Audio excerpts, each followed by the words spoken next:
श्री वाहिगुरु जी की फतह पातशाही दसवीं। प्रथम भगवती सिमर के गुरु नानक लिनी ते आए।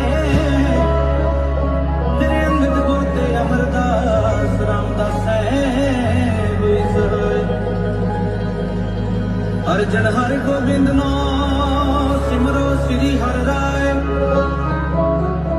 श्री हरि कृष्ण ते आए। जिस दिखे सब दुख जाए। तेरे बहादुर सिमरे कर नौन दिया वे ताए। दसवें पातशाह साहिब गुरु गोबिंद सिंह जी सब थाई होए सहाय।